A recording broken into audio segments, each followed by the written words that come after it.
What's up mga boy? Pagbagong vlog at pagbagong buhay na naman. Eto na naman. Meron na naman ang question sa inyo. Magpapalit na naman ako ng puro palit. Minsan may pinapalitan. Minsan ganda yung magjowang iba. So magjowa mo. Minsan may kabit. Kaya sa mga panahon ito, minsan magpapalit ka rin. Parang ugali. Maulan ngayong gabi. Ito. Sa imong balay, maulan. Bisaya yon. O kaya sa Tagalog, sa inyong bahay. Maulan ba? O sa inyong lugar? Ito nga guys. Ngayong gabi, masarap ang tulog natin. Parang garto ba?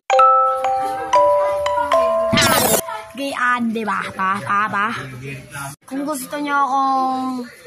Sana paabutin nyo naman to ng 11 views kasi hirap na rin ako mag-edit dahil puro bayad.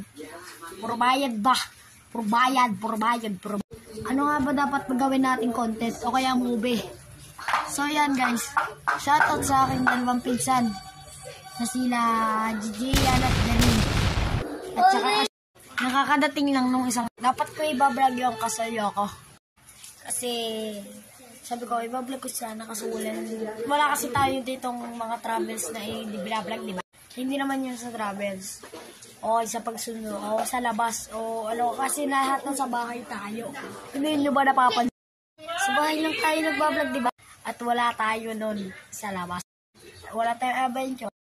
Ano magagawa natin kung hindi natin alam? Kaya ito yung hamster ko. Papakasarap sa kanilang bahay.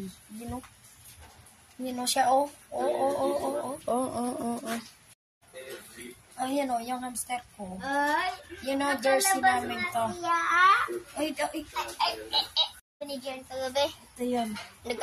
So, gagawin ngayon, umalis sila. Kasi, kailangan na rin nila umuwi sa Mindoro. Taga-Misbati na. Pero, uuwi na nga sila ng Mindoro. Kasi, nandun lang kanilang at dun sila mag-aaral. Namimiss ko na din si Gion kahit ngayon kanila lang umalis. Pero bumalik din kanina kasi kulang pa man. Pero ewan ko lahat kung anong gagawin ko. Kung ano din mapapansin nyo sana